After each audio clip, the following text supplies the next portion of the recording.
Yes, guys, good morning. So, let's begin with the new topic in our business profession journey. अब तक हमने 43 CB तक के provision को डिस्कस किया है. स्पेशल प्रोविजंस जो साइंटिफिक रिसर्च, स्पेसिफाइड बिजनेस, ये अभी तक हमारा बाकी है. वो हम लोग लास्ट में डिस्कस करने वाले हैं. Now we are discussing about accounts and audit. If you are conducting a business or a profession, then you are supposed to maintain books of account and get your accounts audited. तो first of all हम बात करेंगे section 44 double A. Section 44 double A क्या बोल रहा है? Section 44 double A is talking about maintenance of books of accounts. तो following professionals first of all that we are going to discuss 44 double A 1. 44 double A 1 is talking about notified professionals. ऐसे professional जिन लोगों को books of account maintain करना compulsory है. तो पहले बात करते हैं वो प्रोफेशनल्स कौन कौन होते हैं. फर्स्ट यहां पर बात हो रही है legal professionals. Second is about medical. Legal मतलब अपने बात कर सकते हैं लॉयर्स, मेडिकल मतलब doctors. Engineering professionals, architectural, accountancy professionals मतलब हम लोग chartered accountants. Technical, interior decoration and other notified professionals. अब अदर नोटिफाइड प्रोफेशनल्स में कौन कौन आएगा उसके रिगार्डिंग यहां पर आपको इंफॉर्मेशन देकर रखी है. First is A R that's called authorise representative. Company secretary, CS. information technology that is called IT professionals that you can say. Film artist including actor, cameraman, director and everyone. मतलब सलमान खान से लेकर हिमेश रेशमिया से लेकर सोनू निगम से लेकर अपने वो सिंघम, रोहित शेट्टी, ये सारे इसमें आएंगे. It is called all film artist professionals. अब इन लोगों को अकाउंट्स मेंटेन करने कंपलसरी है. उसके लिए लिमिट्स क्या क्या है इसमें खाली आपको बस एक बार लिमिट जस्ट गो थ्रू कर लेना. इसमें ज्यादा कुछ याद रखने की जरूरत नहीं है. First of all in case of professional we need to consider gross receipts. अब ग्रॉस रिसिट की बात करूं तो ग्रॉस रिसिट अगर 1,50,000 को क्रॉस करता है एंड यहां पर एक चीज ध्यान रखना, in all of the 3 years, अगर पिछले 3 सालों में अगर आपका ग्रॉस रिसिट 150 को क्रॉस करता है then current year you are suppose to maintain books of accounts.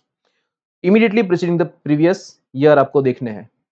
Where the profession has been newly set up, अगर पहली बार आपका प्रोफेशन सेटअप हो रहा है और अगर आपको ऐसा लग रहा है कि मेरी ग्रोस रिसीट है it is likely to exceed 1,20,000, then in such case you are suppose to maintain books of account. अब करंट सीनियर की बात करें तो 120 is a very normal amount. ठीक है, इनकम टैक्स एक्ट बहुत पुराना चल रहा है. So this limit is now I can see that के इजीली ये तो अचीव हो ही जाएगा. So everyone suppose to maintain the books of account. अब कौन से अकाउंट्स मेंटेन करना है, ठीक है, just go through once. Final level पे I am not expecting any question on this except the limit that we have seen. Cash book maintain करना है, जर्नल, जेवी, आपको जो आप ऑडिट में जो चेक करते हो जेवी वगैरह वो सब. Ledgers, carbon copy of the bills of sum exceeding rupees 25. 25 रुपए के ऊपर के बिल भी आपको मेंटेन करके रखने हैं. ओरिजिनल बिल आपको मेंटेन करना है. वाउचर अगर है जहां पर आपने रिसिप्ट इश्यू नहीं करी है वहां पर आपको वाउचर मेंटेन करना है 50 रुपए से कम में. अब ये वाउचर जनरली किसके लिए काम आएगा? जैसे मान लो अपने ऑफिस में कोई स्वीपर काम कर रहा है तो वो अपने को बिल थोड़ी ना इश्यू करेगा कि चलो आपकी तरफ से पेमेंट आ गया, रिसिप्ट इश्यू कर रहे हैं. उस केस में हम लोग क्या करते हैं, वाउचर पे उसका सिग्नेचर लेते हैं. तो आपको अपने को ऐसे वाउचर मेंटेन करने होते हैं. उसके बाद daily case register. It is not a CASH case but it is a CASE case. Doctor के यहाँ पे जाते हो तो बाहर जो नाम लिखता है पूरा आपका नाम, पता, उम्र, ये वो सब पूरा, तो एक केस रजिस्टर होता है वो उसको मेंटेन करना है. और मेडिकल जो इन्वेंटरी है उसका स्टॉक उसको मेंटेन करना होता है. So it was basic discussion about books of account in case of professionals. Now, the next is about any other assessee. मतलब इन लोगों को छोड़ के ये सारे के सारे कौन है, बिजनेसमैन माने जाते हैं. Say for example we are the teachers, so we are in a coaching business. तो हमारे लिए यहाँ पर कोचिंग बिजनेस वाली लिमिट लागू होगी, नॉट द प्रोफेशनल वन. ठीक है, चलिए सबसे पहले यहां पर बात करते हैं बिजनेस प्रोफेशन. अगर आप बिजनेस और प्रोफेशन अदर देन अबव, ठीक है, मतलब ऊपर जो प्रोफेशंस मेंटेन की है उसके अलावा जो भी प्रोफेशन या बिजनेस में अगर आप हो तो आपके लिए लिमिट कौन सी है अकाउंट्स मेंटेन करने की. उस केस में आपको यहां पर अगर आप इंडिविजुअल HUF हो, जिसको मैं यूजुअली बोलता हूं छोटे लोग, ठीक है, जिसको हम TDS में ज्यादा डिस्कस करेंगे, छोटे लोग, उन लोगों के लिए इनकम होती है 2,50,000 से ज्यादा. Just a minute. यस, तो इंडिविजुअल HUF अगर उसकी इनकम मतलब 2.5 लाख से ज्यादा है तो उस केस में उसको बुक्स ऑफ अकाउंट मेंटेन करके रखना होता है, या फिर उसका टर्नओवर या ग्रोस रिसीट 25 लाख से क्रॉस करती है तो उस केस में भी उसको अकाउंट्स मेंटेन करने जरूरी है। In any one of the 3 years, professional के केस में था ऑल ऑफ द 3 इयर्स, यहां पर है any one of the 3 years. पिछले 3 प्रीवियस ईयर्स में अगर आपका इनकम 2.5 लाख या फिर आपकी रेसिप्ट 25 लाख, 250 एंड 25, उसको अगर क्रॉस करता है तो आपको अकाउंट्स मेंटेन करना जरूरी है। लेकिन अगर आपका बिजनेस न्यूली सेटअप है तो उस केस में आपको, अगर ऐसा लगता है कि मेरी इनकम 2.5 लाख को या फिर मेरा टर्नओवर है जो वो 25 लाख को क्रॉस कर रहा है तो आपको अकाउंट्स मेंटेन करने जरूरी है। अपार्ट फ्रॉम इंडिविजुअल एचयूएफ कौन कौन आएगा इसके अंदर? कंपनी, एलएलपी, फर्म एटसेट्रा, कुछ भी हो उसके केस में अगर टर्नओवर है 10 लाख और इनकम है 120, अगर इतने से क्रॉस करता है तो उसको अकाउंट्स मेंटेन करने जरूरी है। ठीक है। अकाउंट्स आपको कहां पे रखने हैं? अकाउंट्स आपको रखने हैं अपने यूजुअल प्लेस ऑफ बिजनेस और you can say principal place of business, वहां पर आपको अकाउंट्स मेंटेन करने हैं। आगे चल के हम लोग जब search and seizure and scrutiny वगैरह जब हम पढ़ेंगे असेसमेंट प्रोसीजर, उस केस में जहां पर प्रिंसिपल प्लेस ऑफ बिजनेस है वहां पर आपके अकाउंट्स होने जरूरी है। ठीक है। उसके बाद कितने साल तक आपको रखना है? आपको रखना है यहां पर 6 years from the end of relevant assessment years. For example हमारा करंट प्रीवियस ईयर जो चल रहा है दैट इज 2024-25, उसका असेसमेंट ईयर है 25-26। अब असेसमेंट ईयर आपका 25-26 वो खत्म हो जाए, 2025-26 इज योर AY, उसमें आप प्लस 6 साल जोड़ दो तो आपको 2031-32 तक, AY 31-32 तक आपको अपने अकाउंट्स मेंटेन करने होते हैं। अगर इफेक्टिवली देखा जाए तो जिस साल में आपके ट्रांजेक्शन हुए वो आपका फाइनेंशियल ईयर, वहां से लेकर 7 साल तक आपको अकाउंट्स मेंटेन करने जरूरी है। ठीक है। चलिए, अगर आपने यहां पर अकाउंट्स मेंटेन नहीं किए हैं तो उस केस में जेसीआईटी, sorry JCIT or can be a CIT can impose a penalty up to rupees 25,000 under section 271A. Fine. So this was basic about maintenance of accounts. अब जो मेन प्रोविजन हमको इस टॉपिक के अंदर डिस्कस करना है that was all about audit of accounts. अब audit की बात करें तो प्रैक्टिकली आप लोग अपने आर्टिकलशिप के अंदर ऑडिट आप यूजुअली टैक्स ऑडिट तो करते ही होंगे। ऑलमोस्ट सब लोग ऐसे होंगे जिसने ऑडिट तो किया ही होगा। ठीक है। काफी सारे लोग मे बी अदर डिपार्टमेंट में हो तो they are not come across with this audit things and all. So यहां पर हम लोग पहले समझेंगे कि कितने कितने कौन कौन लोगों को ऑडिट कराने की रिक्वायरमेंट है। सबसे पहली बात आएगी सेक्शन 44AB। AB हमारा गवर्निंग क्लोज है जो है ऑडिट के बारे में। देखिए यहां पर बहुत सारा कंफ्यूजन क्रिएट होता है, मैं एक पॉइंट है उस पर भी आपके साथ डिस्कस करूंगा। फाइन। अब यहां पर बात करें हम लोग 44AB की तो 44AB के अंदर हम लोग total A B C D और E 5 क्लोज हम लोग पढ़ने वाले हैं। तो 44AB का पहला क्लोज है जो बात करता है बिजनेस के बारे में कि अगर कोई असेसी बिजनेस करता है तो उसको ऑडिट करवाना पड़ता है CA के पास before end of specified date.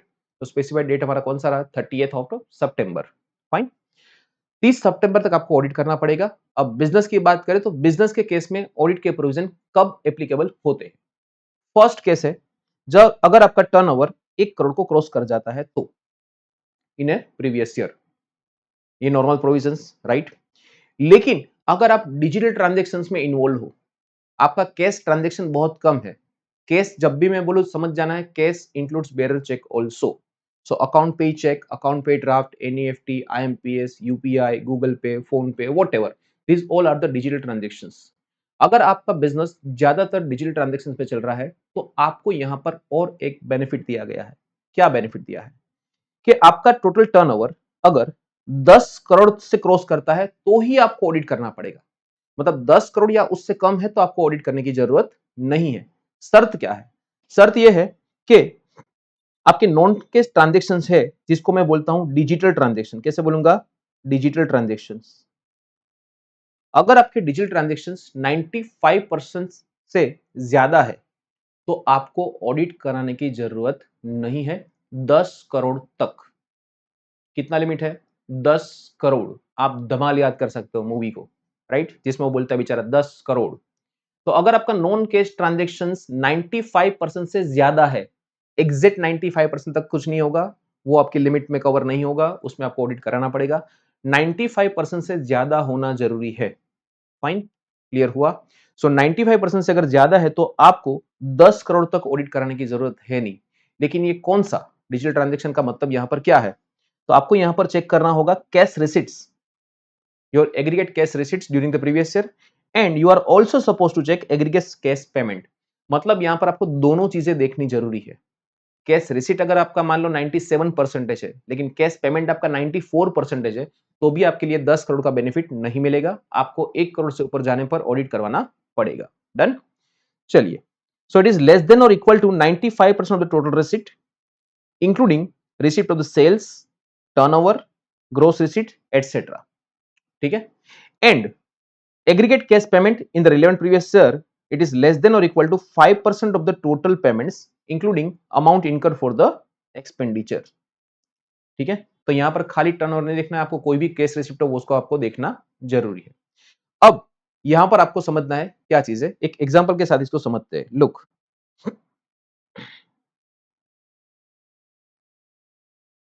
देखो, अगर हम डिफरेंट सिनेरियोस में इसको इवैल्यूएट करेंगे तो आपके लिए समझना बहुत इजी हो जाएगा। देखो, जब भी आप लिमिट्स कोई भी पढ़ते हो ना, अगर आप उसको प्रॉपर एग्जांपल के साथ पढ़ोगे तो आपकी मेमोरी में वो लॉन्ग टर्म याद रह जाएगा। फाइन, चलिए समझते हैं। सबसे पहला केस है, आपका टर्नओवर है 80 लाख से कम या फिर 80 लैक्स यहां पर। सो अगर आपका टर्नओवर 80 लैक्स है, इट मींस व्हाट, आपका टर्नओवर 1 करोड़ को क्रॉस नहीं किया है। तो यहां पर तो कंपल्सरीली ऐसा ही कि आपका टर्नओवर 1 करोड़ को क्रॉस नहीं किया था, ऑडिट करने की जरूरत नहीं है। सो यहां पर आपका turnover is less than equal to 1 crore, आपको ऑडिट करने की जरूरत नहीं पड़ेगी।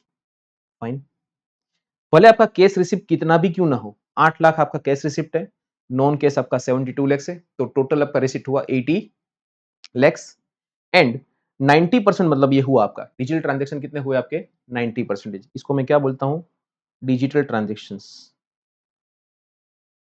ठीक है?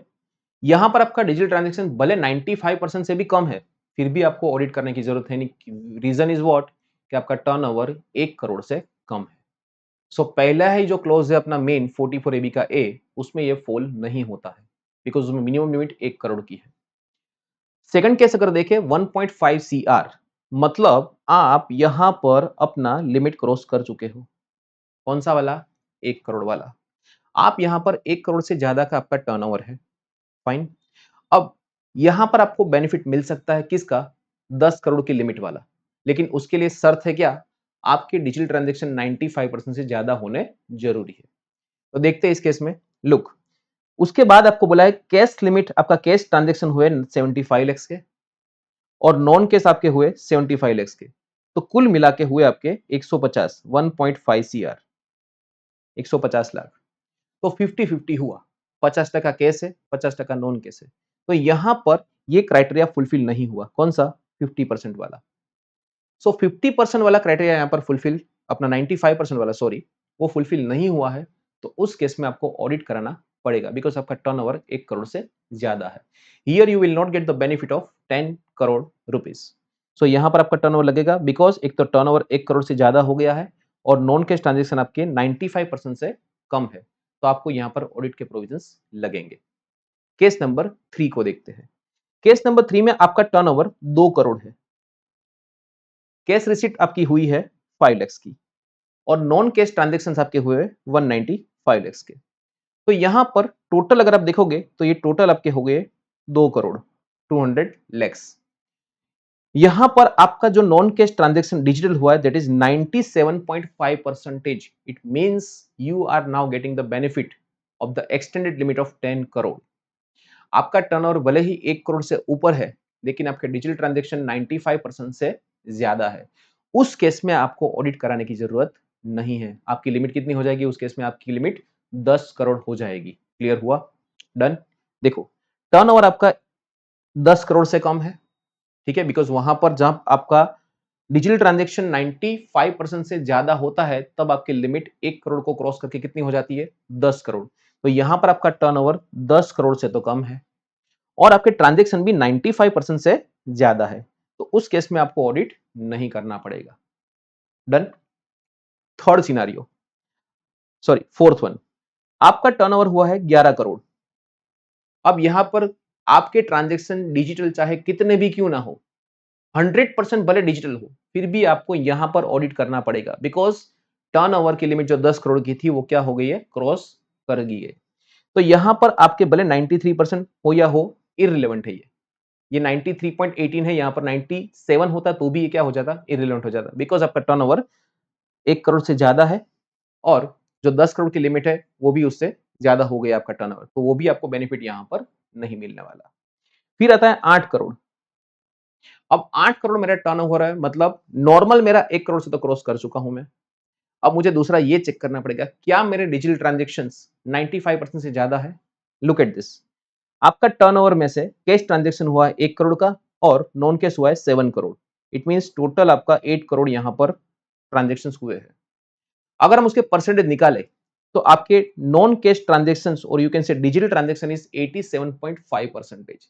मतलब यहां पर आपको 10 करोड़ वाला बेनिफिट नहीं मिलेगा, बिकॉज ऑफ कि आपका टर्नओवर भले 1 करोड़ 10 करोड़ से कम है, लेकिन आपके नॉन कैश ट्रांजैक्शन और we can say digital transaction वो 95% से भी कम है। तो उस केस में आपको ऑडिट करना पड़ेगा। क्लियर हुआ? Done. So this was the basic scenario about audit. जो प्रिजम्पटिव की बात है वो हम लोग आगे डिस्कस कर रहे हैं उसके बारे में। चलिए अब नेक्स्ट आगे बढ़ते हैं। Yes, next was carrying on a profession. Profession मतलब अपने जो ऊपर प्रोफेशनल देखे वो लोग, ठीक है, उन लोगों को ये लिमिट हो जाती है कितनी, 50 लाख इन प्रीवियस ईयर। जैसे चार्टर्ड अकाउंटेंट्स, अगर आपकी फर्म का टर्नओवर या ग्रोस रिसिट 50 लाख को क्रॉस करती है तो आपको ऑडिट कराना पड़ेगा, ठीक है। इसके भी प्रिजम्पटिव के प्रोविजंस हम लोग देखते हैं आगे। क्लोज सी क्या बोलता है? Clause C is talking about section 44 AE, 44 BB and 44 triple B about aircraft. अब ये क्या है? ये स्पेसिफिक प्रोविजंस है जहां पर प्रिजम्पटिव टैक्सेशन आपको ऑफर किया गया है कि अगर आप प्रिजम्पटिव टैक्सेशन स्कीम को ऑप्ट करते हो तो हमें आपसे ऑडिट नहीं कराना, हमें आपके बुक्स ऑफ अकाउंट नहीं चाहिए। लेकिन अगर आप उस स्कीम को ऑप्ट करना नहीं चाहते हो तो कंपलसरी आपको अपने अकाउंट्स को ऑडिट करवाना पड़ेगा। Look, carrying on the business sell and he has claimed his income to be lower than the profit or gain deemed to be the profit and gain of the business under section 44A, that is a goods credit transactions, 44 double B जो हम लोग देखेंगे non resident के case में, and 44 triple B that was all about aircraft. अब ये तीनों transactions में, अगर ये तीनों बिजनेस में अगर आपका टर्नओवर, सॉरी, अगर आप अपना प्रॉफिट जो प्रिजम्पटिव इनकम की लिमिट है उससे भी कम दिखाना चाहते हो तो आपको कंपल्सरीली ऑडिट करवाना पड़ेगा। डन। उसके बाद आता है point number D. Point number D is talking about professionals, जो हमने यहां पर पढ़ा 44 AB का क्लोज बी। उसमें हमने ऐसा पढ़ा कि प्रोफेशनल के केस में 50 लाख का लिमिट है, 50 लाख से ऊपर गया तो ऑडिट करवाना पड़ेगा। एक चीज यहां पर और एक ऐड करी गई है प्रोफेशनल्स के लिए। क्या है ये? कि अगर प्रोफेशनल्स जो है उसको कंपल्सरली 50% प्रॉफिट डिक्लेयर करना जरूरी है अंडर सेक्शन 44 ADA, ठीक है। अब उसके बारे में हम लोग डिस्कस करते हैं। लुक,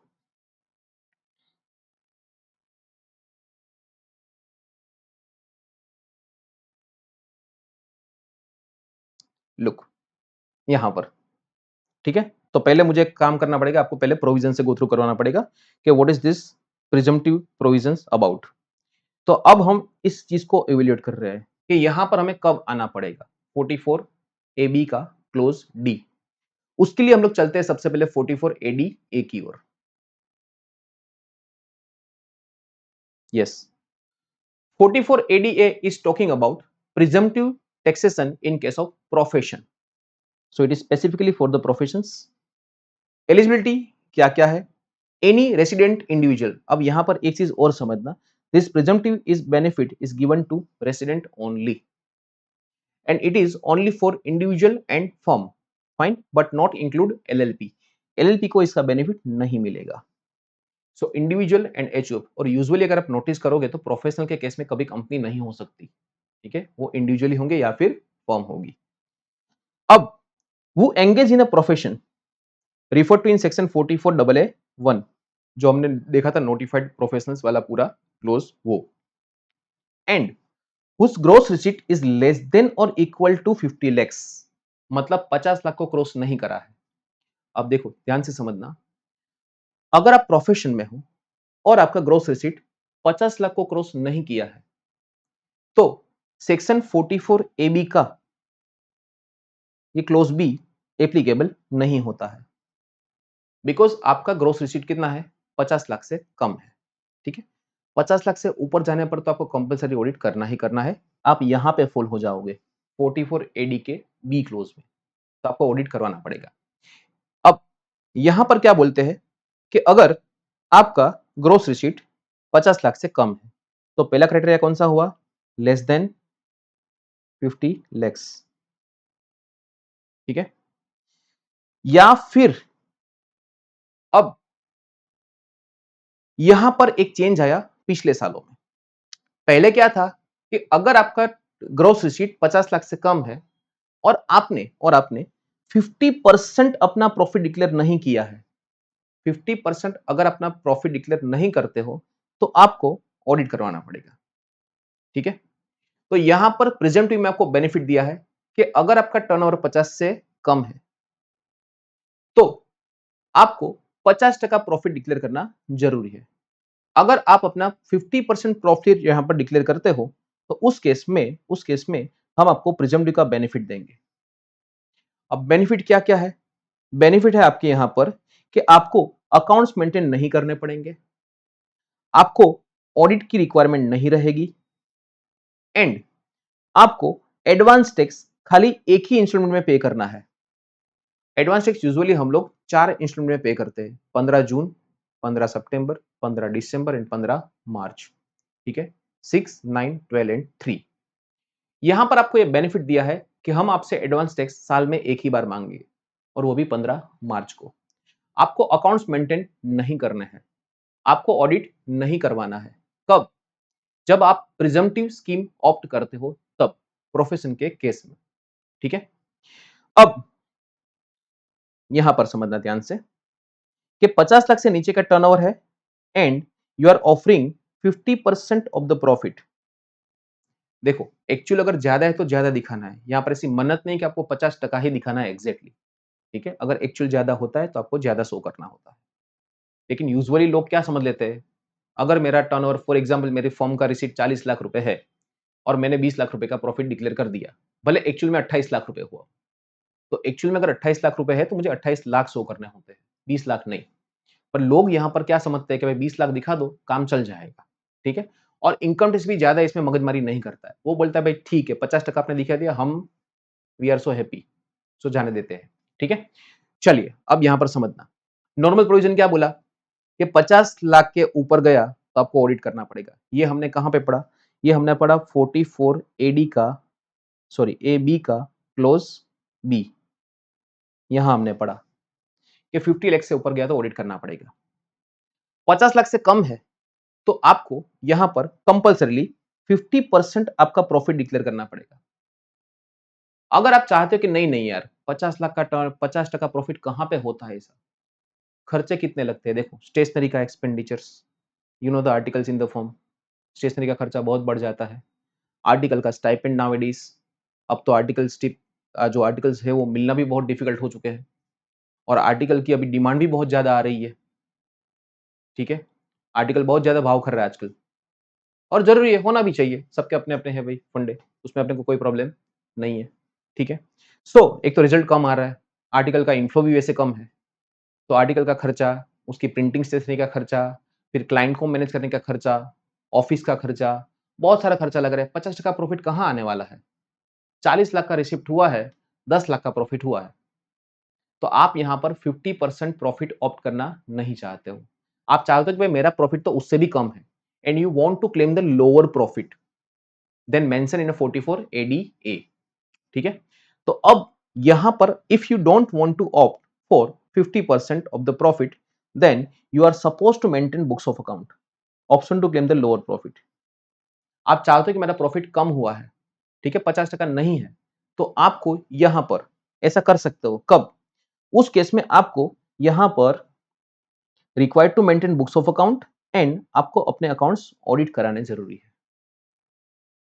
सिंपल सी बात पता चली, सिंपल सा रूल, 50 लाख से ऊपर गया तो जो हाँ 44 ए बी के क्लोज बी में जाके ऑडिट करवा लो, लेकिन 50 लाख से कम है तो 50% प्रॉफिट डिक्लेयर करो। अगर 50% प्रॉफिट आप डिक्लेयर करना नहीं चाहते हो तो अकाउंट मेंटेन करो, उसको ऑडिट करवाओ, ठीक है, और एडवांस टैक्स के आपको चारों इंस्टॉलमेंट भरने पड़ेंगे। यहां पर ये प्रोविजन हुआ। फायदा क्या है प्रिजम्पटिव टैक्सेशन का? एक तो आपको 50%, जैसा आपको बताया मैंने कि 50% प्रॉफिट डिक्लेयर देना है, तो आपको अकाउंट नहीं मेंटेन करना पड़ेगा, ऑडिट नहीं करना पड़ेगा और एडवांस टैक्स भी एक ही बार भरना पड़ेगा। दूसरा क्या है कि आपके जितने भी खर्चे हैं, all your expenditures under section 30 to 38, जो अब तक हमने पूरा लिस्ट आउट जो पढ़ा, वो बिल्डिंग का एक्सपेंडिचर, प्लांट मशीनरी का एक्सपेंडिचर, जनरल एक्सपेंडिचर, डेप्रिसिएशन, सब कुछ हमने मान लिया कि आपको अलाउड है। आप जो बोलो हमने मान लिया। So it is deem to be allowed. Section 30 to 38 के सारे एक्सपेंडिचर आपको डीम टू बी अलाउड है। दूसरी बात, यहां पर एक चीज हमेशा ध्यान रखना कि अगर आप पार्टनरशिप फर्म हो और आप प्रोफेशन में 50% वाला क्राइटेरिया ऑप्ट करते हो, तो आपको सारे खर्चे वो अलाउड हो चुके हैं। आपको एडिशनल पार्टनरशिप का जो फर्म का रेम्यूनरेशन एंड इंटरेस्ट जो पार्टनर को दिया जाता है, वो आपको एडिशनल उसका एक्सपेंडिचर अलाउड नहीं होगा। मींस मान लो ऐसा है कि 40 लाख का मेरा ग्रोस रिसिप्ट हुआ, 20 लैक्स मेरा क्या हुआ, यहां पर प्रॉफिट हुआ एज पर 50%। अब मैं ऐसा बोलूंगा कि चलो भाई पार्टनर रेम्यूनरेशन माइनस करो इसमें से, या पार्टनर को इंटरेस्ट दिया वो माइनस करो, वो आपको एक्स्ट्रा माइनस करने को नहीं मिलेगा। यहां पर एक चीज का ये ध्यान रखना है अपने को, यहां पर सब कुछ आ गया। आपका पार्टनरशिप का रेम्यूनरेशन आ गया, कैपिटल इंटरेस्ट ऑन कैपिटल आ गया, आपने जितने खर्चे क्लेम किए वो सब कुछ आ गया, आपका डेप्रिसिएशन आ गया, everything is deemed to be allowed. ठीक है, तो ये बेनिफिट यहां पर आपको मिलेगा। अब यहां पर क्या हुआ कि ये जो 50 लाख का लिमिट था उसको भी एक्सटेंड कर दिया कि चलो कोई बात नहीं, आपको हम लोग ये 50 लाख तक का नहीं, 75 लाख तक आपको ये बेनिफिट देते हैं। बाकी पहले क्या था कि 50 लाख के ऊपर अगर आपका 51 लाख भी हुआ ना, तो भी आपको कंपलसरी ऑडिट करना पड़ेगा, आपको प्रिजम्पटिव का बेनिफिट नहीं मिलता था। यहां पर आपको प्रिजम्पटिव का बेनिफिट एक्सटेंड कर दिया फ्रॉम 50 टू 75, लेकिन एक शर्त साथ में जोड़ी है। कौन सी कंडीशन है? कंडीशन ये बोलती है कि आपको ये 75 लाख का बेनिफिट मिल जाएगा, एक्सटेंडेड बेनिफिट। कौन से केस में? अगर आपका cash receipt including non account pay cheque और ड्राफ्ट इज लेस देन और equal to 5% of the total gross receipt. मतलब क्या बोलना चाहता है कि आपके डिजिटल ट्रांजेक्शंस ग्रेटर देन 95% होने चाहिए। अगर आपके डिजिटल ट्रांजेक्शन 95% से ज्यादा है, तो आपको ये जो लिमिट है वो आपके लिए 75 लाख हो जाएगी। मतलब अब आप 75 लाख तक प्रिजम्पटिव का बेनिफिट ले सकते हो। समझ में आया? चलो अब इसको एक एग्जांपल के साथ समझते हैं। लुक, पहला केस, आपका ग्रोस रिसिप्ट 40 लाख है, ठीक है, कैश रिसिप्ट हुआ आपका 30 लाख रुपए, और नॉन कैश जिसको मैं क्या बोलता हूं, डिजिटल डिजिटल ट्रांजेक्शन आपके 10 लाख है। तो नॉन कैश कितना हुआ? नॉन कैश हुआ आपका 25%, 30 प्लस 10 40, 40 पे आपका 10 लाख नॉन कैश है, सो दैट इज 25%। अब 95% से ज्यादा होना जरूरी था, लेकिन यहां पर कितना है? ओनली 25%। नाउ सी, आपने नेट प्रॉफिट कितना डिक्लेयर किया? 25 लाख रुपए का। क्या आपको, पहली बात, प्रिजम्पटिव का बेनिफिट मिलेगा? Means are you eligible for 44 ADA? अगर हां तो कैसे? अगर नहीं है तो क्या आपको ऑडिट करवाना पड़ेगा? उसको भी देखते हैं, चलो let's check it out. First of all, are you eligible for the 44 ADA? Answer is yes. Why? Because आपका ग्रोस रिसीट कितना है? 50 लाख से कम है, ठीक है, 50 लाख से कम है, और आपने अपना प्रॉफिट, नेट प्रॉफिट 50% से ज्यादा दिखाया है, ठीक है, नेट प्रॉफिट इज योर 50% और मोर। क्या आपको ऑडिट करना पड़ेगा? आंसर इज नो, बिकॉज आपका ग्रोस रिसीट 75 लाख से भी कम है, और आपका नेट प्रॉफिट 50% से भी क्या है? ज्यादा है।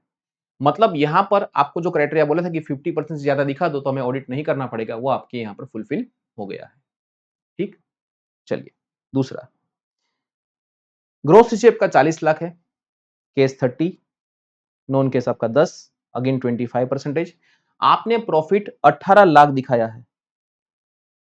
अब 40 का आधा होता है, 50% होता है 20, आपने 20 से भी कम दिखाया है। तो पहली बात, क्या आप एलिजिबल हो? Answer is no. व्हाई?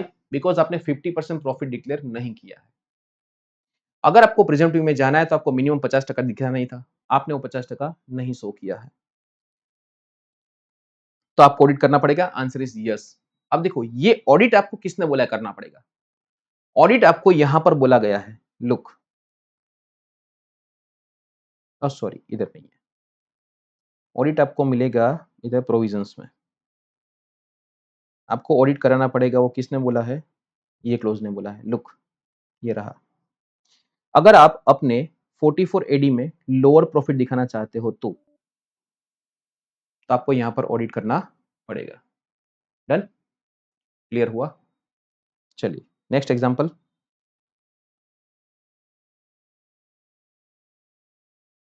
आपका ग्रोस रिसीट है 60 लैक्स, 60 लाख रुपए का रिसीट है। अब देखो, 50 लाख तो आप क्रॉस कर चुके हो, जो नॉर्मल लिमिट आपको प्रोवाइड की थी प्रिजम्पटिव के अंदर, उससे आप ज्यादा जा चुके हो। ठीक है, अब आपको प्रिजम्पटिव में जाना हो तो आपके पास और एक क्राइटेरिया है, कौन सा? नॉन कैश ट्रांजेक्शन 95% से ज्यादा। डिजिटल ट्रांजेक्शन आपके 95% से क्या होना चाहिए? ज्यादा होना चाहिए, तभी आपको प्रिजम्पटिव का बेनिफिट मिलेगा, अदरवाइज नहीं मिलेगा। और उसमें भी आपको 50% प्रॉफिट तो शो करना ही करना है। ठीक है, चलिए अब 60 लाख का आपका ग्रोस रिसिप्ट है। अब यहां पर समझो, 2 लाख आपका केस में आया है, 58 लाख आपका आया है नॉन केस, मतलब डिजिटल मोड पे आया है। तो यहां पर ये हुआ 96.67%, मतलब 95% से ज्यादा हो गया है। ठीक है, सो 95% से ज्यादा है, इट मींस आपको यहां पर 44 एडीए का ये जो एक्सटेंडेड बेनिफिट है, ये आपको मिल गया।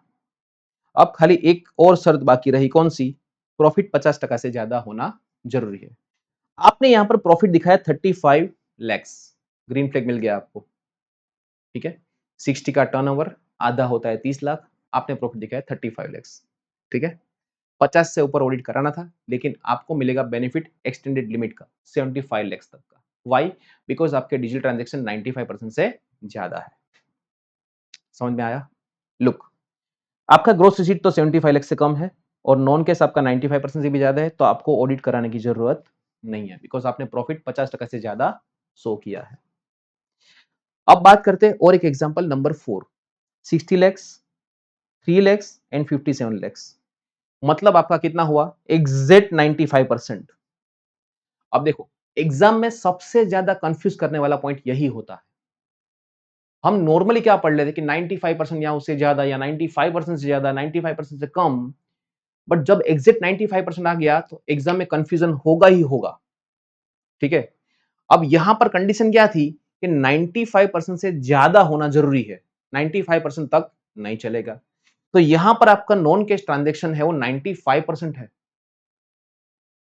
आपका डिजिटल ट्रांजेक्शन 95% है। इट मींस आपको यहां पर ये जो एक्सटेंडेड लिमिट थी 75 लाख की, उसका बेनिफिट नहीं मिलेगा, क्योंकि आप 50 लाख को क्रॉस कर चुके हो। और दूसरी कंडीशन जी तो डिजिटल ट्रांजेक्शन की, वो आपने फुलफिल नहीं करी है।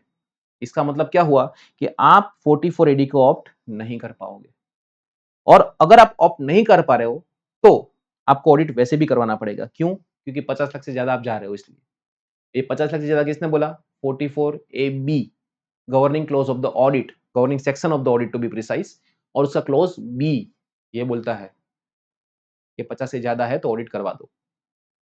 ठीक है, वंस अगेन देखो, मैं आपको यहां पर और एक बार रिपीट कर रहा हूं इसको। अगर आपका ग्रोस रिसीप्ट 50 से ज्यादा है तो आपको ऑडिट करना ही पड़ेगा, लेकिन आपके पास एक और ऑप्शन है, और ये बेनिफिट आपको मिला है 75 लैक्स तक, कि हम आपसे ऑडिट नहीं चाहते, जाओ जी लो अपनी जिंदगी। शर्त क्या है? शर्त यह है कि 50% से ज्यादा प्रॉफिट दिखाओ, और दूसरा क्या बोला है कि 95% से ज्यादा आपके डिजिटल ट्रांजेक्शन होने चाहिए, नॉन कैश ट्रांजेक्शन होने चाहिए। तो यहां पर आप ये कंडीशन फुलफिल नहीं कर रहे हो। अगर आप यहां पर ये कंडीशन फुलफिल कर देते तो आपको यहां पर बेनिफिट मिल जाता। भले आप यहां पर 50% से ज्यादा प्रॉफिट दिखा रहे हो, फिर भी आपको बेनिफिट नहीं मिला। क्यों? आपके डिजिटल ट्रांजैक्शन 95% से कम है, और यहां पर तो टू बी प्रिसाइज 95% है, उससे ज्यादा होने चाहिए। 95% या उससे कम नहीं होना चाहिए। क्लियर? नेक्स्ट 80 लैक्स। अब यहां पर पूछने की जरूरत है नहीं कि सर प्रिजम्ड ड्यू का बेनिफिट मिलेगा। Answer is not at all. Presumed due का बेनिफिट आपको 75 लैक्स तक ही मिलेगा। तो आपको यहां पर ऑडिट कराना पड़ेगा 44 ए बी का क्लोज बी।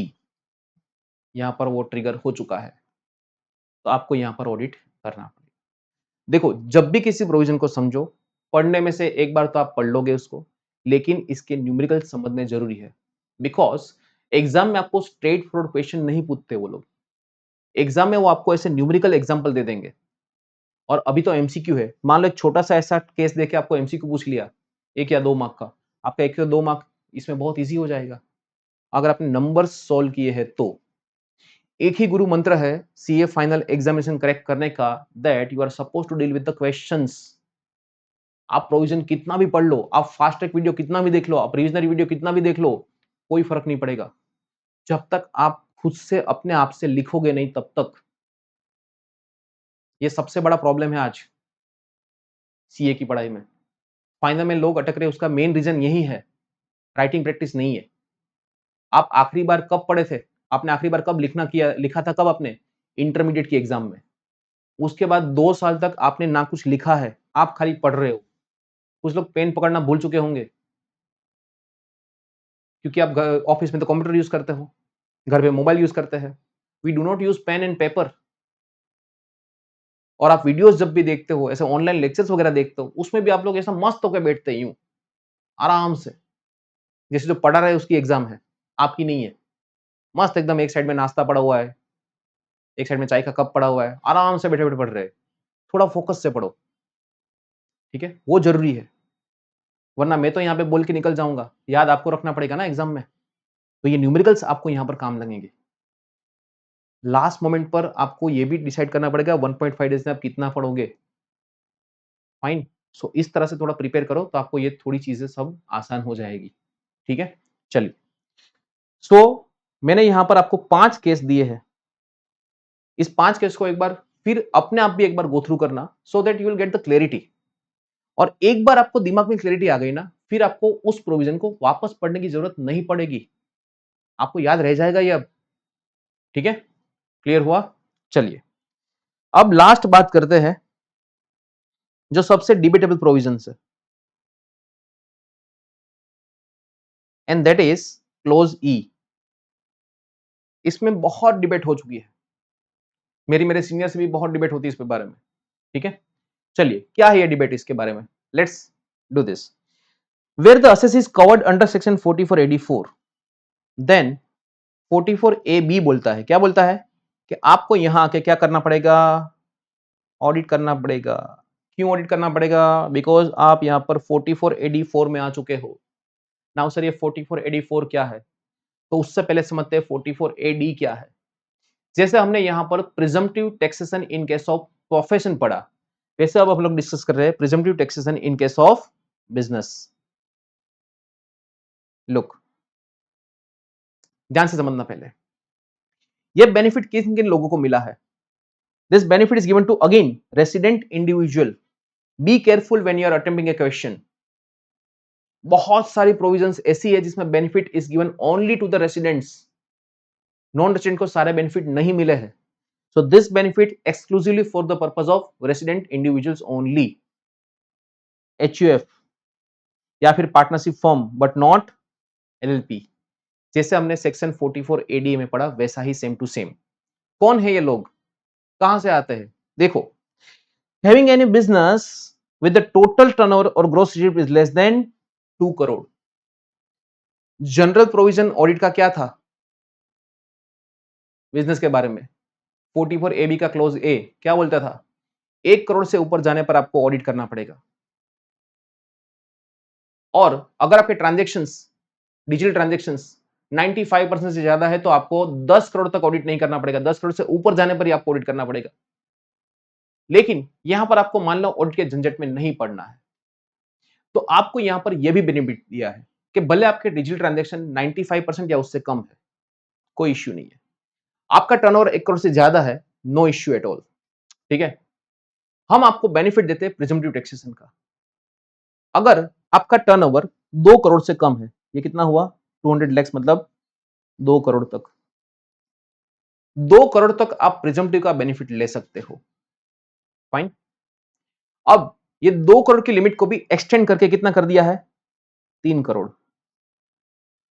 यहां पर भी सेम प्रोविजन जैसे हमने पढ़ा 44 एडीए में, क्या पढ़ा आपने कि यहां पर आपका डिजिटल ट्रांजैक्शंस क्या होना चाहिए, डिजिटल ट्रांजैक्शंस ग्रेटर देन 95%। तो हम ये बेनिफिट आपको 3 करोड़ तक देने को तैयार है। नॉर्मल केस में आपको कितना मिलेगा, 2 करोड़। लेकिन अगर आपके ट्रांजैक्शंस डिजिटल मोड पे है, 95% से ज्यादा है, तो हम ये बेनिफिट आपको कितना देंगे, 3 करोड़ तक आपको बेनिफिट देंगे। ठीक है, सो 3 करोड़ तक आपको प्रिजम्पटिव का बेनिफिट मिलेगा।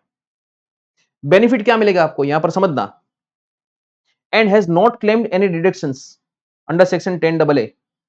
आप एसईजेड में कोई डिडक्शन क्लेम नहीं कर रहे हो, या फिर चैप्टर 6 ए के डिडक्शंस में आप कोई क्लेम नहीं कर रहे हो, ये हम लोग आगे चल के पढ़ेंगे। ठीक है, and it is not engaged in business of plying, hiring and leasing the goods carriages, उसके लिए स्पेसिफिक प्रोविजंस 44 ए ही है, तो उसको यहां पर हम लोग डील नहीं करेंगे। Carrying on a profession, because उसके लिए 44AA1, जिसके लिए हमने 44ADA पढ़ा, उसके लिए भी स्पेसिफिक प्रोविजंस है। या फिर आप कमीशन या ब्रोकरेज के बिजनेस में हो तो भी आपको यह बेनिफिट नहीं मिलेगा, या फिर आप एजेंसी बिजनेस में हो तो भी आपको ये प्रिजम्पटिव का बेनिफिट नहीं मिलेगा। ठीक है, सो 4 केस में आपको ये प्रिजम्पटिव का बेनिफिट नहीं मिलेगा। टू बी प्रिसाइज 5 केस भी हम बोल सकते हैं। अगर आपने कोई डिडक्शन क्लेम किया हुआ है एसईजेड में, तो भी आपको बेनिफिट नहीं मिलेगा, एसईजेड या फिर चैप्टर 6 के डिडक्शंस। या फिर आप प्लाइंग हायरिंग में हो, 44 ए जिसको कवर करता है, या फिर आप प्रोफेशन में हो, 44 एडी ए जिसको कवर करता है, या फिर आप कमीशन में हो, या फिर एजेंसी बिजनेस में हो, तो इस केस में आपको प्रिजम्पटिव का बेनिफिट नहीं मिलेगा। अब बेनिफिट क्या है और बेनिफिट आपको कब मिलेगा, आपको यहां पर क्या करना है, आपको यहां पर अपने टर्नओवर के 8% डिक्लेयर करना है। कितने, 8%, 8%। लेकिन अगर आप अपना जो टर्नओवर है, उसका जो पैसा आपको मिलता है, आपकी रिसिप्ट हो रही है, वो रिसिप्ट अगर आपकी बैंक से है, मतलब नॉन कैश मोड से है, तो आपको खाली 6% ऑफ द टर्नओवर आपको प्रॉफिट दिखाना है। मतलब कैश ट्रांजैक्शन का 8%, नॉन कैश ट्रांजैक्शन का 6%। मान लो आपका टर्नओवर है 1 करोड़ 20 लाख, उसमें से 30 लाख आपको मिला है कैश में, 120 लाख। अब 120 लाख पे क्या आपको प्रिजम्पटिव का बेनिफिट मिलेगा, आंसर इज यस। 1 करोड़ से ऊपर आप चले गए हो, आपको ऑडिट करना पड़ेगा, क्लोज ए ने बोला है। लेकिन अगर आप इसमें से मान लो 30 लाख कैश में आया है और 90 लैक्स डिजिटल है, नॉन कैश मोड। ठीक है, तो इसमें आपको कितना शो करना है, 8%, और इसमें कितना शो करना है, 6%। तो 30 का 8% हुआ आपका 2,40,000, और 90 का 6% हुआ 540। इन दोनों का टोटल कितना हुआ, 780। 7,80,000 आप डिक्लेयर कर दो अपना प्रॉफिट, आपको ऑडिट कराने की जरूरत नहीं है। ठीक है, आपको प्रिजम्पटिव का बेनिफिट मिलेगा। ऑडिट कराना तो मैं आपको बाद में समझाता हूं, बट आपको यहां पर प्रिजम्पटिव का बेनिफिट मिलेगा। आपको इतना प्रॉफिट डिक्लेयर करना है। ये पैसा कब आ जाना चाहिए, ये पैसा जो आपने यहां पर बोला ना, लुक, ये इसको भी मैं आपको एग्जांपल के साथ समझाता हूं, don't worry. 6% of the turnover or a gross receipts if the amount received by account payee check, account payee draft or ECS or any other mode during the previous year, मतलब before 31st March, या फिर on और before the due date of filing of ITR, मतलब 31st of October, sorry audit तो इसमें आएगा नहीं, तो it is 31st of July. 31 जुलाई से पहले वो पैसे आ जाने चाहिए, या फिर आपको 31 मार्च से पहले वो पैसे मिल चुके हैं, और वो आपको कैसे मिले हैं, डिजिटल मोड पे, मतलब बैंक में मिले हैं, नॉन कैश मोड में, तो आप उस पर कितना डिक्लेयर करोगे, 6%। फाइन। अब बेनिफिट क्या है आपको, एग्जांपल लेता हूं, डोंट वरी, इसका समझा दूंगा मैं आपको। डिडक्शन कितना मिलेगा आपको, यहां पर आपको ऐसा मान लिया जाएगा कि आपने जितने खर्चे किए वो सारे अलाउड है, सिमिलर टू 44 एडीए, कोई डिफरेंस नहीं है। पार्टनरशिप का आपको एडिशनल बेनिफिट नहीं मिलेगा। आपने जो प्रॉफिट डिक्लेयर किया वो आपका फाइनल प्रॉफिट हुआ, उसमें से आपको पार्टनर रेम्यूनरेशन या फिर पार्टनर का इंटरेस्ट माइनस नहीं करना है। And WDV of the asset shall be deemed to have calculated as if the assessee had claimed and had been actually allowed the deduction in respect of the depreciation। मतलब आप ऐसा नहीं कर सकते कि भाई इस बार मैं प्रिजम्पटिव में जा रहा हूं तो मैं डेप्रिसिएशन काउंट ही नहीं कर रहा हूं। मैंने जो प्रॉफिट डिक्लेयर किया 8%, उसमें डेप्रिसिएशन मैंने काउंट नहीं किया है। तो हम ऐसा मानेंगे कि आपने डेप्रिसिएशन कंप्यूट कर ही दिया है। मतलब करंटली अगर आपकी डब्ल्यूडीवी 10 लाख रुपए है और ये बिल्डिंग है फॉर एग्जांपल, और आपकी डब्ल्यूडीवी 10 लाख रुपए है, तो हम लोग उस पर 10% डेप्रिशिएट मान लेंगे और नेक्स्ट ईयर जब आपको डेप्रिसिएशन लगाना पड़ेगा तब आप 9 लाख पे ही लगाओगे। मतलब आप अपना डेप्रिसिएशन डिफर नहीं कर सकते यहां पर, ऐसा बोल के भाई लास्ट ईयर तो मैंने प्रिजम्पटिव ऑप्ट किया था तो मैं इस साल 10 लाख का WDV as it is carry forward करूंगा और अगले साल 10 लाख पे ही डेप्रिसिएशन क्लेम करूंगा, ऐसा नहीं चलेगा। अगले साल आपका डेप्रिसिएशन 9 लाख पे काउंट होगा और उस साल भी अगर आपने प्रिजम्पटिव ऑप्ट किया है तो उसके अगले साल उसमें भी 10% माइनस हो जाएगा, तो 8,10,000 पे ही आपका डेप्रिसिएशन कंप्लीट होगा। मतलब यहां पर मान लिया जाता है कि आपने डेप्रिसिएशन भी कंप्लीट करके अलाउ कर दिया है आपको। क्लियर? तो आपके जितने खर्चे हैं वो सब कुछ माफ, आपको सब कुछ अलाउड है। आपका डेप्रिसिएशन आपको मुबारक है, लेकिन आपको एडिशनली पार्टनरशिप फर्म में पार्टनर को दिए जाने वाला रेम्यूनरेशन या फिर इंटरेस्ट उसका अलग से बेनिफिट नहीं मिलेगा। क्लियर? समझ में आया? चलिए, अब फायदा क्या होता है इससे? आपको अकाउंट्स मेंटेन करने की जरूरत नहीं है, आपको ऑडिट नहीं करवाना पड़ेगा। 1 करोड़ से ऊपर गया फिर भी, हाँ, क्यों? क्योंकि आप प्रिजम्पटिव में आए हो इसके लिए। अब आपको एडवांस टैक्स खाली एक ही बार भरना है, that is on 15 March. So it is very similar provision to section 44 ADA. अब देखो यहां पर आप कंबाइंड स्टडी करोगे तो आपको दो प्रोविजन एक साथ पढ़ने की जरूरत नहीं पड़ेगी, खाली आपको लिमिट याद रखनी पड़ेगी। उसमें 50%, यहां पर 8% और 6%, बाकी सारी provision same to same. Done? लेकिन अब जो सबसे मेन पॉइंट है यहां पर वो अब आता है, जैसा वहां पर नहीं था। 44 एडी में क्या था कि 50% डिक्लेयर करो, अगर नहीं करना चाहते हो तो क्लोज डी में आके ऑडिट करा लो। 44 एडी प्रोफेशनल के केस में यहां पर क्लियरली ये प्रोविजन दिया है कि अगर आपको लोअर प्रॉफिट डिक्लेयर करना है तो आपको यहां पर ऑडिट करवाना पड़ेगा।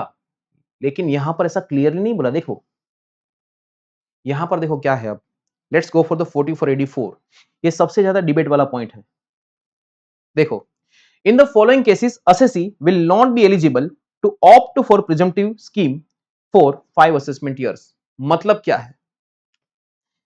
मान लो कि इस बार आपको आपका टर्नओवर हुआ है फॉर एग्जांपल 1,20,00,000 रुपए, मान के चलते सब कुछ केस में है।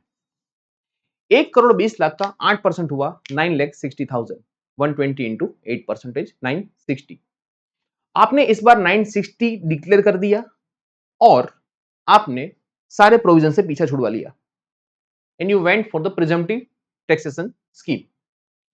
अगले साल आपका टर्नओवर हुआ 1,80,00,000, 180 लैक्स। अब आपको यहां पर 8% प्रॉफिट डिक्लेयर करना थोड़ा सा भारी लग रहा है। आपने बोला यार ज्यादा हो जाएगा, 180 का 8%, ठीक है, इट मींस अराउंड 14,40,000 अराउंड। अब आप इतना प्रॉफिट शो करना नहीं चाहते, तो आपने सोचा एक काम करते हैं, इस बार प्रिजम्पटिव में नहीं जाते हैं, टर्नओवर तो 1 करोड़ से ऊपर है, ऑडिट करवा लेते हैं और बात आगे बढ़ाते हैं। ठीक है, यहां पर आपको रोका गया है कि आप इस स्कीम में आए हो अपनी मर्जी से, लेकिन जाओगे हमारी मर्जी से। एक बार अगर आप इस दलदल में फंस चुके हो, मतलब आपने अगर एक बार इस स्कीम को ऑप्ट करके रखा है, तो आपको नेक्स्ट 5 असेसमेंट ईयर तक इसी स्कीम को ऑप्ट करके रखना है। एक बार आपने यहां पर प्रिजम्पटिव ऑप्ट किया है तो प्लस 5 असेसमेंट ईयर आपको इसी स्कीम में 8% ही आना पड़ेगा, 8%, 6% जो भी लगता है। ठीक है, आपको उतना ही डिक्लेयर करना पड़ेगा लेकिन अगर आप इस दलदल से बाहर निकलना चाहते हो तो अब क्या बोलता है कि if you don't want to opt this, if you does not opt the presumptive taxation scheme, then what happens? See I have given an example over here. 2020-21 में आपने इसको ऑप्ट किया है तो आपको +5 कर दो आप, तो 2025-26 तक आपको ये ऑप्ट करना पड़ेगा। 2020-21 प्लस 5, सो 2025-26 असेसमेंट ईयर तक आपको क्या करना पड़ेगा? इसको ऑप्ट करना पड़ेगा। लेकिन मान लो आपने एक साल इसको ऑप्ट नहीं किया, तो उस केस में क्या होगा? If you don't want to opt for a presumptive taxes scheme for any 5 successive assessment year, मतलब फॉर एग्जांपल आपने 21-22 में इससे बाहर निकलना चाहा, इनकम टैक्स बोलता है ठीक है जाओ, एक बार हम इसको जाने का मौका देंगे, ठीक है? एक बार गए तो फिर वापस मत आना, ठीक है? आप आए थे अपनी मर्जी से, जाओगे हमारी मर्जी से। अब ध्यान से समझना इसको। AY 21-22 में आपने मना कर दिया, तो उस केस में क्या होगा? He shall not be eligible to opt for a presumptive scheme for 5 successive assessment year subsequent to the AY relevant to PY of such violation। मतलब आप 22-23 से लेकर 26-27 तक आप इस प्रोविजन में वापस नहीं आ पाओगे। मतलब अगले 5 साल आपको अकाउंट्स मेंटेन करने पड़ेंगे। और दूसरी बात, he would have to maintain the books of account and he has to get accounts audited। अब ये जो बोला है ऑडिट करने का, ये कहाँ बोला है? 44 AD सॉरी AB के क्लोज ई में बोला है कि आपने 44 AD4 को क्या किया? वायोलेट किया है। और आपकी इनकम अगर बेसिक एग्जाम्स लिमिट को क्या करती है? क्रॉस करती है, तो आपको यहां पर आके ऑडिट करना पड़ेगा, ठीक है? So this is all about section 44 ADA। Let us take one example of this thing। Example देखो हमने सारे लेके रखे हैं। पहले मैं आपको ये एप्लीकेबिलिटी बताता हूँ। देखो आपने 2020-21 प्रीवियस ईयर जिसका असेसमेंट ईयर कौन सा हुआ? 21-22, उसमें आपने एंट्री ली, अपनी मर्जी से आप आए। अब 5 साल तक आप ब्लॉक हो जाओगे, तो अगर इसमें 5 साल जोड़ू तो दैट विल बिकम 2026-27। आपको अगले 5 साल तक प्रिजम्पटिव ही ऑप्ट करना कंपलसरी है। लेकिन मान लो आप यहां पर 23-24 में इसको ऑप्ट करना नहीं चाहते हो, मींस यू ऑप्टेड आउट, तो ईयर ऑफ वायलेशन कौन सा हुआ? 2024-25। डन। देन आपको उसके बाद 5 साल तक, यहां पर 2028-29, तो यहां पर आएगा 2029-30, ठीक है? 2029-30 तक आप इसको वापस ऑप्ट नहीं कर पाओगे और आपको अकाउंट भी मेंटेन करने पड़ेंगे और आपको ऑडिट भी करवाना पड़ेगा टिल 2029-30, अगर आपकी total income basic exemption limit को क्रॉस कर रही है तो, ठीक है? तो ये सिनारियो है। अब डिफरेंट केसेस देखते हैं for the eligibility purpose. Look, पहला केस देखो, यहां पर आपका टर्नओवर 1.5 सीआर है, मतलब आप 1 करोड़ को क्रॉस कर चुके हो। आप प्रिजम्पटिव में नहीं जाना चाहते हो, तो 44 AB का क्लोज ए आपको बुला रहा है कि आ जाओ इधर, ऑडिट करते हैं चलो। आपका कैश ट्रांजैक्शन हुआ है 50 लाख, नॉन कैश हुआ 1 करोड़, सो it is almost, non cash आपका हुआ 2/3, दैट इज 66.67, ठीक है? अब इस केस में क्या आप 44 AD के लायक हो? Answer is yes. Why? Because आपका टर्नओवर लेस देन 2 करोड़ है। भले आपका टर्नओवर 1 करोड़ से ज्यादा हो गया है, लेकिन 2 करोड़ तक भी आपको बेनिफिट इसका मिलेगा। 2 करोड़ तक आपको ये केस नॉन केस देखने की जरूरत नहीं है। कहां तक? Up to 2 crore. उसमें खाली आपको 8% और 6% ही देखना है, उसके अलावा आपको कुछ देखने की जरूरत नहीं है। टर्नओवर हुआ 2.5 सीआर, मतलब अब यहां पर आपको एक्सटेंडेड लिमिट का बेनिफिट चाहिए, और एक्सटेंडेड लिमिट कितनी है? 3 करोड़, 3 सीआर का बेनिफिट है। लेकिन उसके साथ एक कंडीशन जुड़ी है, क्या? डिजिटल ट्रांजेक्शन्स 95% से ज्यादा। तो आपका यहां पर डिजिटल ट्रांजेक्शन 96% है। क्या आप प्रिजम्पटिव में जा सकते हो? Answer is yes, you can. Reason is what? कि एक तो आपका टर्नओवर 3 करोड़ से कम है और 96% आपका डिजिटल ट्रांजैक्शन है। Yes, you can opt for the presumptive scheme. Then next क्या बोलता है, आपका टर्नओवर 2.1 करोड़ है, तो यहां पर भी आपको एक्सटेंडेड बेनिफिट 3 करोड़ का जो मिला है वो आपको चाहिए होगा, लेकिन उसके लिए एक और शर्त जुड़ी, कौन सी है, डिजिटल ट्रांजैक्शन आपके 95% से ज्यादा होने चाहिए। यहां पर नहीं हो रहा है, यहां पर आपका डिजिटल ट्रांजैक्शन 85.7 हो रहा है। अब आप यहां पर प्रॉफिट कितना भी क्यों ना डिक्लेयर करो, आप 50% प्रॉफिट डिक्लेयर कर दो, फिर भी आपको ऑडिट कराना पड़ेगा, बिकॉज आपके डिजिटल ट्रांजैक्शन की कंडीशन फुलफिल नहीं हो रही है और आपका टर्नओवर 2 करोड़ को क्रॉस कर रहा है। तो उस केस में आपको 44 एडी के लिए लायक नहीं हो आप। You can not opt for the presumptive scheme. आपके लिए 8% 6% नहीं है, आप कितना भी क्यों ना दिखाओ, आपको ऑडिट करवाना पड़ेगा। आपने बोला सर 90% प्रॉफिट दिखाया है, फिर भी ऑडिट करना पड़ेगा। Reason is what, you are not eligible for the extended benefit of 3 crore.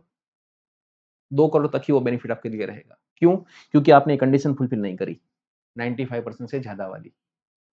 Done. Next 3.2 crore का प्रॉफिट है, बस तो यहां पे तो आगे देखने की जरूरत है ही नहीं,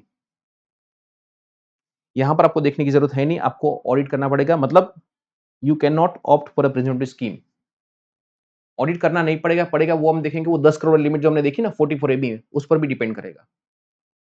भले आपके डिजिटल ट्रांजैक्शन 96% से ज्यादा है, तो यहां पर देखो, यहां पर हमने खाली रिसीट के बारे में देखा है, कैश पेमेंट के बारे में देखना पड़ेगा।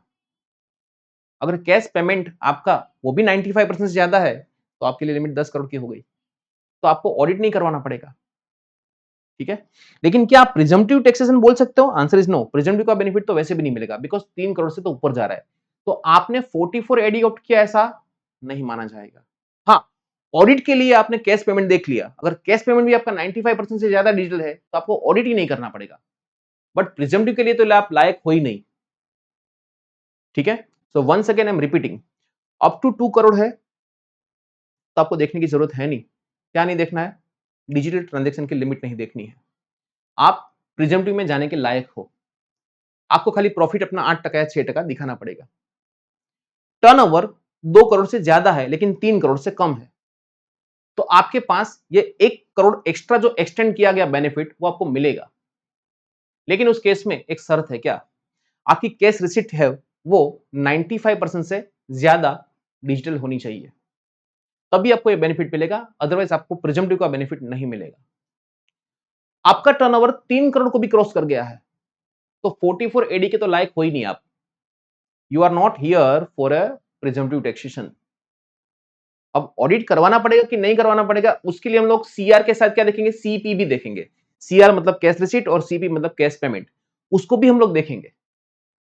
तो अगर आपका डिजिटल ट्रांजेक्शन्स 95% से ज्यादा है इन case of receipt and payment both, तो ऑडिट के केस में आपका 10 करोड़ हो जाएगा। तो यहां पर इसको मिक्सअप मत करना।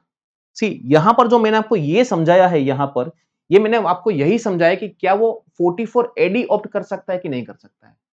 ये आई am not talking about the audit होगा कि नहीं होगा। डन। चलिए, अब जो बात हमने करी थी वो, कि आपका जो पैसा है ना, अब मान लो यहां पर मेरा प्रिजम्पटिव इनकम है 180 लाख, ठीक है, 1 करोड़ 80 लैक्स, और ड्यू डेट आईटीआर की ड्यू डेट है, इधर आएगा 31 जुलाई। मैं मान के चलता हूं नॉन ऑडिट है, बराबर है, ये हट जाएगा यहां से, 31 अक्टूबर नहीं आएगा, इट इज टू बी 31 जुलाई। ठीक है, अब मुझे यहां पर देखो, इसमें ऐसा हो सकता है ना, कई बार एसएससी ज्यादा स्मार्ट बनने की ट्राई करते हैं। क्या करते हैं कि कैश पेमेंट ना, रिसिप्ट किस में होना चाहिए था, कैश में होना चाहिए था, राइट। पेमेंट आपका आ जाएगा, कैश में आया तो 8% और बैंक से आया तो 6%। ठीक है, ऐसा था। अब मान लो 31 मार्च तक जितना हिसाब आया, जितना पैसा आया, जितना पेमेंट आया, उसको हमने डिवाइड कर दिया, कैश नॉन कैश। कैश पे 8%, नॉन कैश पे 6%। अब 31 मार्च के बाद जो पैसा आया उसका क्या? तो इनकम टैक्स बोलेगा हम लोग वेट करेंगे आपका, कब तक, आपकी आईटीआर की ड्यू डेट तक का। अगर वो आईटीआर तक वो पैसा बैंक से आता है तो 6%, कैश से आता है तो 8%। लेकिन आईटीआर तक अभी भी आउटस्टैंडिंग आपका पैसा है तो फिर 8%, तो फिर हम आपको 6% का बेनिफिट नहीं देंगे। 31 जुलाई के बाद भले आपका पैसा 100% बैंक में आया हो, फिर भी आपको 8% ही डिक्लेयर करना पड़ेगा, 6% नहीं चलेगा। लुक एग्जांपल, टर्नओवर आपका कितना है 180। अब 31 मार्च से पहले before the end of previous year आपको यहां पर 80 लाख रुपए मिल चुके हैं, ठीक है, नॉन कैश मोड से, और कैश मोड से आपको मिला है 30 लाख। तो टोटल अप टू 31 मार्च आपको यहां पर टोटल मिला है 110 लाख। अब 80 लाख पे आपका कितना आएगा 6% और 30 लाख पे 8%। डन। अब जो बाकी बचा पैसा 70 लाख रुपीस, ठीक है, अब उसका हिसाब देखते हैं।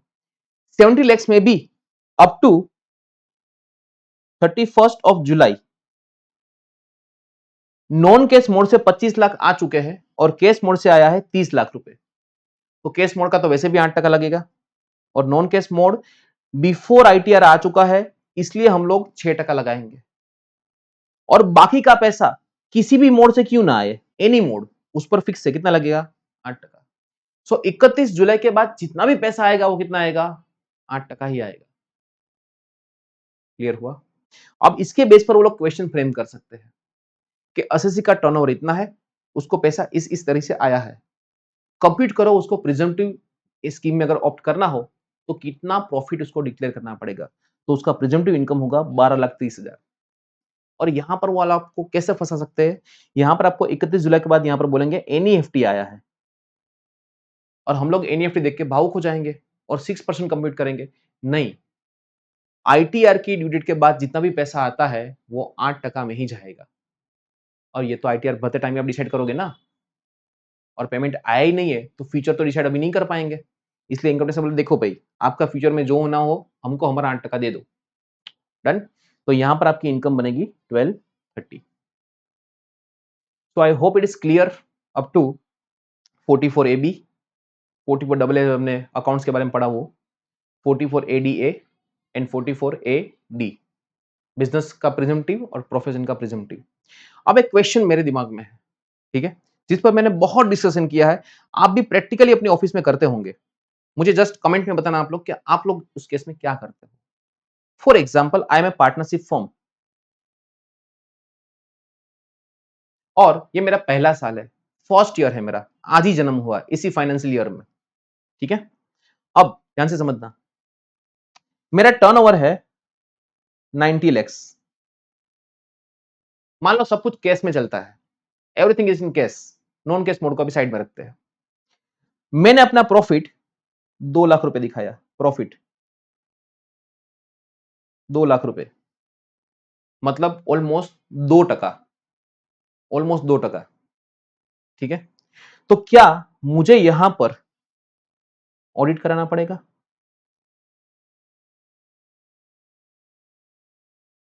चलो मैं और एक्सट्रीम केस लेता हूं, 90 लाख का मेरा टर्नओवर है और प्रॉफिट की बात छोड़ो, मैंने यहां पर 3 लाख का लॉस कर दिया है, loss. Do I need to get my accounts audited?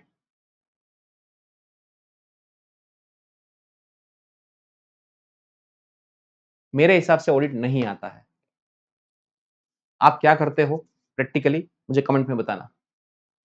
आप लोग ऑडिट करते होंगे इसका, आपने क्लाइंट को बताया होगा कि 8% आपका प्रॉफिट नहीं बैठ रहा है, आपको यहां पर ऑडिट कराना पड़ेगा, और आपने ऑडिट किए भी होंगे।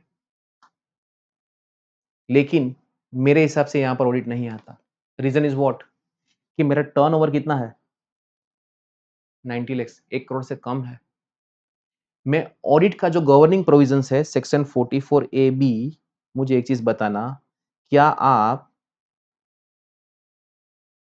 इन पांचों में से कहीं भी फॉलो होते हो? Answer is no.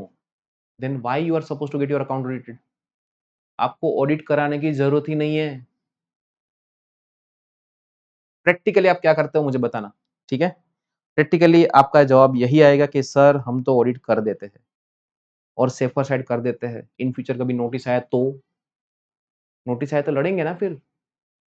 एओ को पूछेंगे तू मेरे को बता मुझे ऑडिट कहाँ कौन से प्रोविजन में करना है। आप फॉर्म 3CD भरते होंगे ना, 3CD, उसमें आपने क्लोज में लिखा होगा ना कौन से क्लोज में आप ऑडिट करते हो। मुझे बताओ इसमें से आप ABCD में से कौन सा क्लोज में आप ऑडिट करते हो। एक भी लागू नहीं होता, and still people are doing audit. ठीक है, चलिए। सो ये बहुत डिबेटेबल पॉइंट रहा था, मैंने भी बहुत डिस्कशन किया है, मेरा भी इसमें डिस्कशन होता रहता है मोस्टली सीनियर्स के साथ भी, और मैंने तो अब तक यही सुना है कि भाई सेफर साइड ऑडिट कर लेते हैं, बट ऑडिट की प्रोविजंस एप्लीकेबल नहीं होती है, तो यहाँ पर आपको ऑडिट नहीं करना है, आपको नॉर्मल अपना आईटीआर फाइल करना होता है। क्लियर हुआ ये पॉइंट? डन। चलिए, अब बात करते हैं सेक्शन 44 AE, एक छोटा सा क्लोज, उसके बाद हम लोग बढ़ेंगे स्पेशल प्रोविजंस की ओर। चलिए, यहां पर बात करिए section 44 AE, the person were in applying, hiring और लीजिंग ऑफ गुड्स कैरेजेस। ठीक, क्या बोला है? अगर आप ओनर हो, यहां पर एक चीज और समझना, ओनर, यहां पर ownership is important, usage is not important, usage is not important. अब आप at any point of time during the previous year आपके 10 या उससे कम, 10 तक चलेगा, 11 नहीं चलेगा, 10 या उससे कम आपके गुड्स कैरेजेस व्हीकल है, मतलब आपके पास ट्रक है, सिंपल लैंग्वेज में समझाने के लिए बोलता हूं, ट्रक है। इसके पीछे आपने शायरी पढ़ी होगी, बुरी नजर वाले तेरा मुंह काला, राइट? वही होन, ओके प्लीज। अब and and having a income from business of plying, hiring and leasing of such goods carriages, declare the presumptive income during which such vehicle is owned by, again मैं बोल रहा हूं यहां पर ownership is important. आपने गाड़ी खरीद ली, मतलब आपका मीटर चालू हो गया, आप गाड़ी चलाते हो या नहीं चलाते उससे कोई फर्क नहीं पड़ेगा। ठीक है, owned by the assessee during the previous year, ₹1000 per ton of the gross vehicle weight or unladen weight for every month or part of the month। मतलब अगर आपके पास हेवी गुड्स व्हीकल है, ठीक है, हेवी ड्राइवर नहीं, heavy goods vehicle. अब देखो यहां पर हेवी गुड्स व्हीकल किसको बोलेंगे? जिसका वजन 12,000 kg और यू कैन से 12 टन से ज्यादा है। ठीक है, 12 टन से ज्यादा, 12 टन तक लाइट वेट आएगा, 12 टन से ऊपर गया तो हेवी गुड्स व्हीकल है। अगर आपके पास हेवी गुड्स व्हीकल है तो आपको आपको यहां पर हेवी गुड्स व्हीकल की बात करूं तो आपको यहां पर 1000 पर टन पर मंथ।